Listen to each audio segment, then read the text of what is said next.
नमस्कार, मुद्दे की बात में आपका स्वागत है। मैं हूं मनोज मनु। सीधी लोकसभा सीट पर पहले चरण यानी कि 19 अप्रैल को चुनाव खत्म हो गया। बीजेपी ने डॉक्टर राजेश मिश्रा को प्रत्याशी बनाया। डॉक्टर राजेश मिश्रा का मुकाबला कांग्रेस के कमलेश्वर पटेल से है। आपको बता दें कि 2024 और 2019 में बीजेपी से, माफ कीजिए, 2014 और 2019 में बीजेपी से रीति पाठक ने सीधी लोकसभा सीट से जीत दर्ज की थी। लेकिन 2023 में विधानसभा में बीजेपी ने एक बड़ा फैसला लिया और कुछ सांसदों को विधानसभा चुनाव लड़वाया। उसमें से रीति पाठक भी थी। लिहाजा रीति पाठक ने विधानसभा चुनाव लड़ा।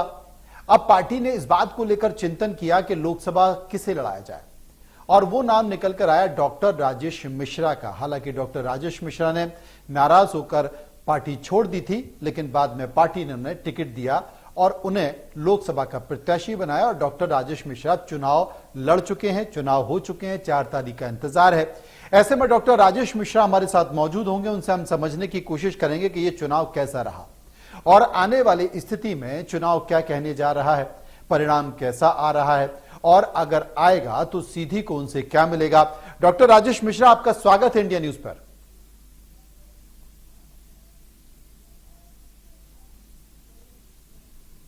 राजेश जी, मेरी आवाज आपको मिल रही है?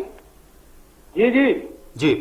राजेश जी, सबसे पहले तो ये बताइए कि मध्य प्रदेश में तो चुनाव हो गया है, लेकिन कैसा रहा ये चुनाव लोकसभा का और आपको कैसा लगा?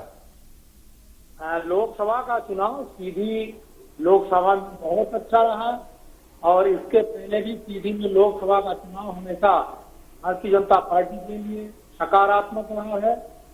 सीधी का मतदाता, सीधी के कार्यकर्ता दिन रात मेहनत करके भारतीय जनता पार्टी को प्रचंड मतों से जीत के लिए काम किए हैं।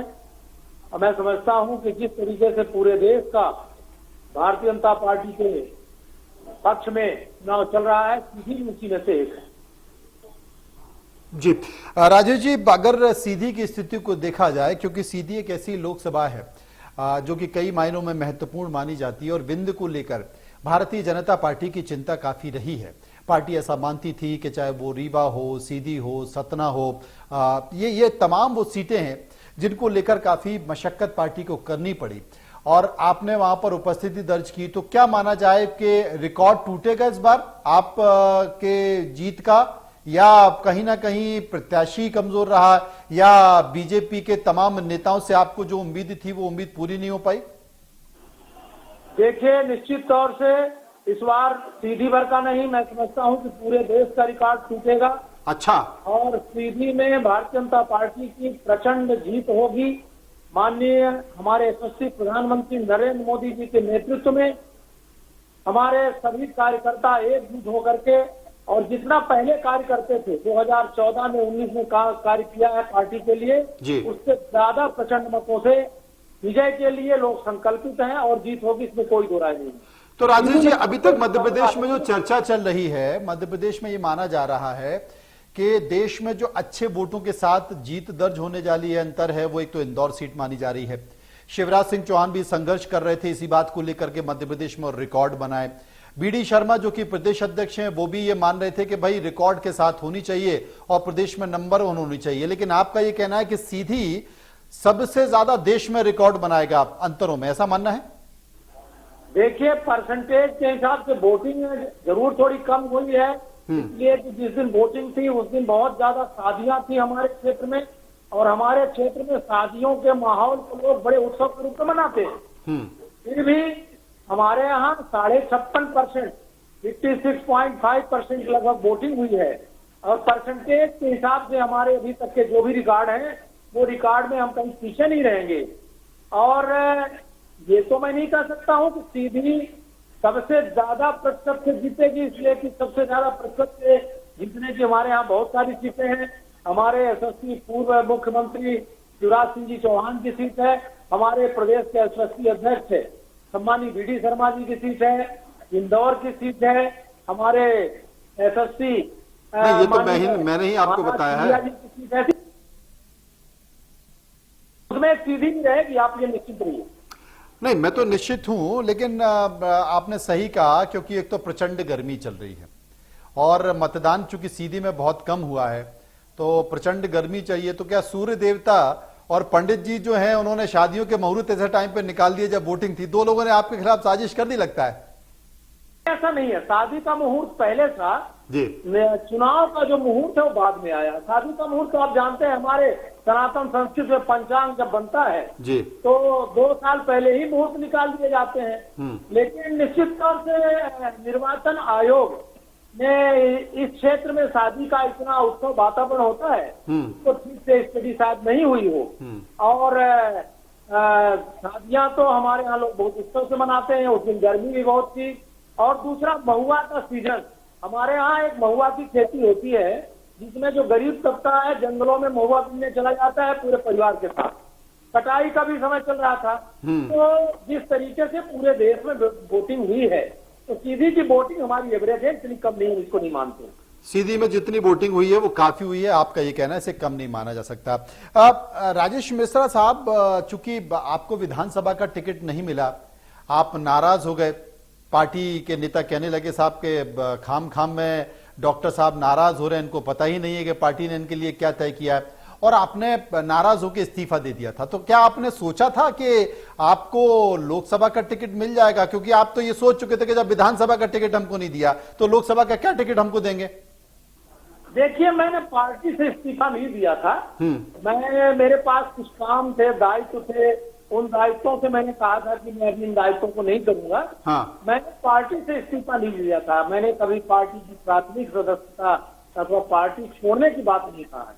हाँ। ठीक है ना जी। तो प्लीज आप इसको देख लें हमारा जो था। लेकिन अगले ही दिन से मैंने उसको स्वीकार किया और अगले ही दिन से मैं अपने काम में लग गया। और पूरे सीधी के चारों विधानसभा में, खासतौर पर हमारी सीधी विधानसभा, चुरहट विधानसभा, सियावाला और गौनी, ऐसे विधानसभाओं में हमने अपना कार्य प्रारंभ कर दिया था। हमने उसमें बिल्कुल कहीं ये नहीं सोचा कि हमको टिकट नहीं मिला तो हम काम नहीं करेंगे। और ये भारतीय जनता पार्टी ही है जिसमें एक मेरे जैसे सामान्य कार्यकर्ता को भी लोकसभा का टिकट दे दिया जाता है। इसके लिए मैं अपने राष्ट्रीय नेतृत्व और प्रदेश नेतृत्व को बहुत बहुत धन्यवाद भी देता हूँ। और निश्चित तौर से मैं उन जो मेरे ऊपर विश्वास जताया गया है उसमें 100% उतरने का प्रयास करूंगा। अच्छा डॉक्टर साहब, आपकी जो बॉडी लैंग्वेज है, आपके चेहरे की मुस्कुराहट है, आपके चेहरे का जो कॉन्फिडेंस है, आपके कुर्ते का कलर, इतने सुंदर आप लग रहे हैं, मुझे ऐसा लग रहा है आप मान चुके हैं कि सांसद बन गए, अब तो बस घोषणा होना बाकी है। देखिए, भारतीय जनता पार्टी में जब प्रत्याशी को टिकट मिलता है उस दिन ये मान लिया जाता है कि ये जीत का प्रमाण पत्र है। और निश्चित तौर से हमारा, आप जानते हैं कि हमारा नेतृत्व माननीय नरेंद्र मोदी जी, हमारे अमित भाई शाह, हमारे माननीय जेपी नड्डा जी, हमारे राष्ट्रीय अध्यक्ष, इस पार्टी में ऐसे नेता हो तो हम अपनी जीत के लिए भी आश्वस्त है और प्रचंड मतों से हमारी सरकार बनेगी, हम इसके लिए भी आश्वस्त है। और मैं देखिए, मैं तो हमेशा प्रसन्न रहता हूँ, मैं कभी भी तनाव में रहा ही नहीं हूँ। और खासतौर पर मुझे कार्यकर्ताओं का अपार स्नेह मिला है, इसलिए मैं मेरे प्रसन्न नहीं होने का कोई कारण। आपको 2 लोगों का और स्नेह मिला है, आपकी पार्टी में 2 सहयोगी हैं, एक तो पूर्व एमएलए केदार शुक्ला हैं और एक वर्तमान की सीधी के सांसद रीति पाठक हैं। इन दोनों के बारे में क्या कहेंगे आप? सबसे ज्यादा स्नेह आपको किससे है? देखिए, मुझे तो स्नेह सबसे है, मेरा बैर किसी से है ही नहीं जी। मैं समझता हूँ कि मेरा इस संसार में और खासतौर पर हमारे क्षेत्र में कोई दुश्मन तो है नहीं, सभी हम एक हैं। किंतु जहाँ पार्टी की दृष्टि है, माननीय हमारी सम्मानीय रीति पाठक जी हमारी सीधी के यशस्वी विधायक हैं, उनने कंधे से कंधे मिला करके और हमारे क्षेत्र में और हमारे साथ में काम किया है, तो उनका हमारा स्नेह है। और इसके पहले भी जब वो 2014 में लोकसभा का चुनाव लड़ी थी तो मैं लोकसभा का प्रभारी था। जब दूसरी बार वो 2019 में चुनाव लड़ी तो मैं जिले का अध्यक्ष था, जिलाध्यक्ष था। और रही जो आपने एक दूसरा नाम लिया है चर्चा, मैं उस नाम में नहीं जाना चाहता हूं। वर्तमान वो भारतीय जनता पार्टी में है नहीं, इसलिए मैं उनके बारे में कुछ नहीं बोलना चाहता हूं। मतलब आपके मन में कहीं ना कहीं तलखी है उनको लेके? मैं क्यों कहूँ कि मेरे मन में तलखी है? मैं तो ये समझता हूँ कि उनकी नासमझी है कि उनने ऐसा स्टेप लिया। ये वो सोचे कि उनका ये स्टेप सही था, गलत था, मैं क्यों उनके बारे में बोलूं? अच्छा, 2 लोग हैं डॉक्टर राजेश जी, 2 लोग हैं। भारतीय जनता पार्टी के दोनों बड़े नेता हैं, केदार शुक्ला जी जो कि कई बार के विधायक रह चुके हैं, और अजय सिंह जो कि जिन्हें पार्टी ने राज्यसभा में पहुंचाया सीधी का, दोनों ने इस बार आपके खिलाफ जमकर काम किया। और ये माना जाता रहा कि अजय सिंह के साथ जो केदार शुक्ला है उन्होंने पूरा एड़ी चोटी का जोर लगा दिया कि आप चुनाव हार जाएं। लेकिन मुझे लगता है आपके चेहरे की जो मुस्कुराहट है और चेहरे का जो इस वक्त तेज दिखाई दे रहा है और माथे पे ललाट पे आपके चंदन भी लगा हुआ है, ये बता रहा है कि किंचित भर भी आपके मन में कोई शंका नहीं है कि कोई अनहोनी होगी। देखिए, कोई भी कार्यकर्ता चाहे सांसद हो चाहे विधायक हो, कोई छोटा और बड़ा नहीं होता है। जब तक भारतीय जनता पार्टी में है वो बड़ा है, और जिस दिन भारतीय जनता पार्टी से वो उतर गया उसको अपना अस्तित्व समझ में आ जाता है। जैसा आपने देखा है कि विधानसभा के चुनाव में जो अलग होकर के चुनाव लड़े, इतने सीनियर नेता अपनी जमानत नहीं बचा पाए, और जो अभी हमारे माननीय पूर्व सांसद जिनको पार्टी ने सब कुछ दिया, अभी पार्टी के विपरीत जाकर के चुनाव लड़े हैं, 4 तारीख को उनको भी अपना निर्णय समझ में आ जाएगा कि उन्होंने अच्छा किया बुरा किया है। मैं समझता हूं कि जब तक पार्टी में कार्यकर्ता है वो बड़ा कार्यकर्ता है। जिस दिन पार्टी से वो विमुख हो गया तो काहू बैठन कहा न वही, रात को सके राम कर दो ही, मैं तो ये समझता हूं। तो ऐसे व्यक्ति फिर समाज में कोई पूछता नहीं। बहुत बढ़िया बात आपने कही। लेकिन लोग बताते हैं, जब सीधी के लोगों से बात करो तो कई लोग ये बताते हैं, कई पत्रकार वहां पर बताते हैं कि साहब जो केदार शुक्ला जी हैं उनके मन में एक टीस ये थी कि जब जो सीधी में एक आदिवासी कांड हुआ था कि आदिवासी को पीटा गया था, तो वो उसका जो वीडियो था वो आपके बेटे ने मीडिया में जारी करवाया था। इस बात की टीक थी, गुस्सा था उनके मन में और वो बदला लेना चाहते थे। देखिए, बहुत पुरानी बात, उसमें हम जाना नहीं चाहते हैं, लेकिन वो वीडियो कई दिन पहले से चल रहा था।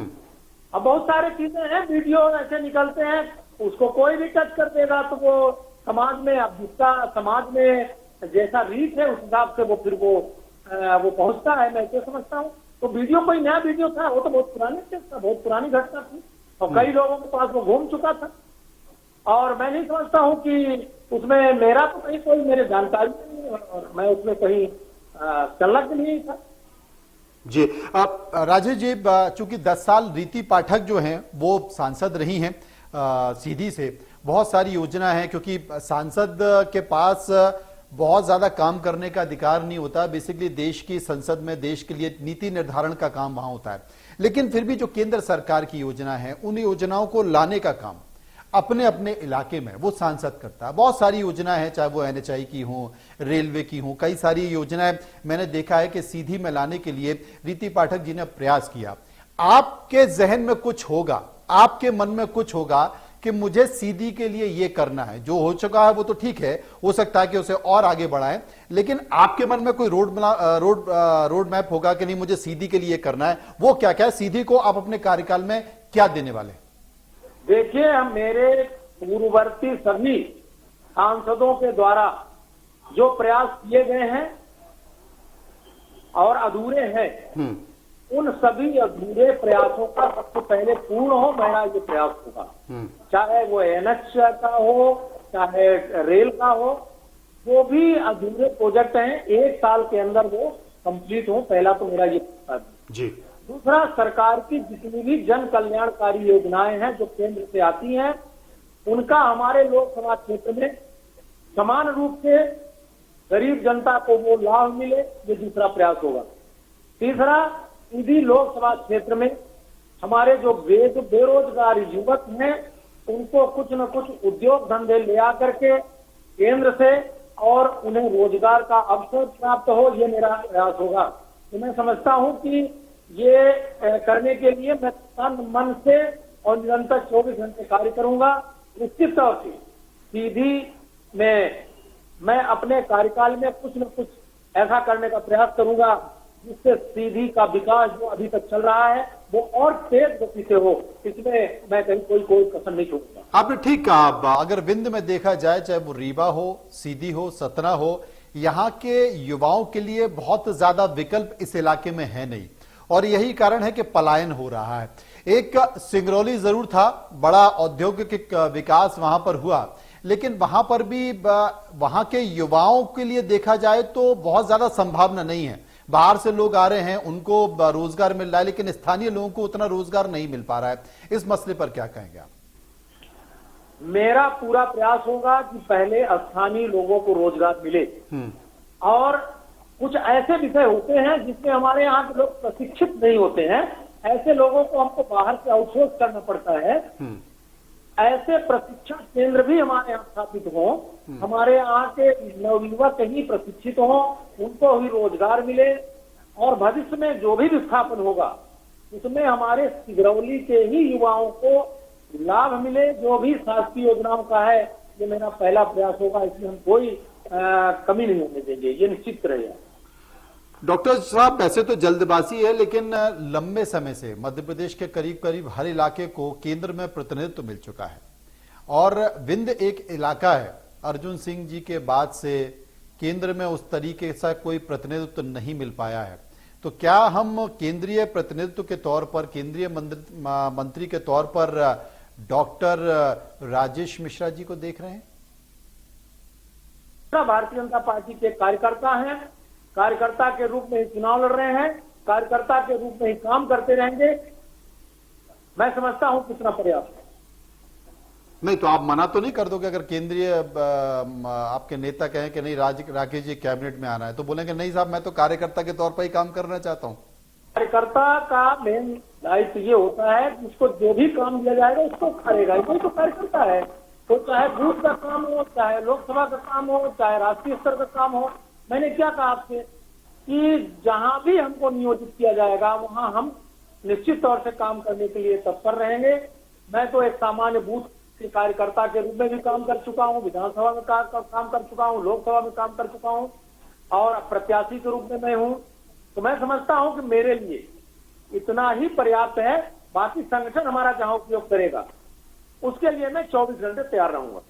राजेश जी, इस लोकसभा चुनाव को आप कैसे देखते हैं? तमाम राजनीतिक पंडित चर्चा कर रहे हैं कि साहब बीजेपी तो कहती है 400 पार, लेकिन तमाम राजनीतिक पंडित कहते हैं कि साहब ये 250 रह जाएगी, 270 रह जाएगी, केंद्र में परेशानी हो सकती है। कौन से मुद्दे थे? उन मुद्दों के जरिए कितने पार आपको दिखाई देता है? देखिए, इसके लिए मैं आपको पीछे 2 चुनाव में ले जाना चाहता हूँ। 2014 के चुनाव में जब माननीय हमारे नरेंद्र मोदी जी के नेतृत्व में चुनाव लड़ा गया था, कांग्रेस की सरकार थी, उस पर एक नारा दिया गया था कि 2-7-2, मतलब 272 सीट हमें ले आना है। तो हमारे जो विपक्ष के लोग थे मजाक कर बोलते थे, मजाक कर रहे हैं लोग, 272 सीट इनको मिलेगी। लेकिन आपको ध्यान होगा कि भारतीय जनता पार्टी को 282 सीट मिली थी, और अलायंस मिला करके हम लोग 300 से ऊपर चले गए थे। फिर 2019 का चुनाव हुआ तो आपको ध्यान है एक नारा दिया गया, अब की बार 300 पार। 300 पार में हमको 303 सीट मिली। तो हमारे यहाँ जो भी नारे दिए गए हैं, नारे इस बार 404 मिलेंगी क्या?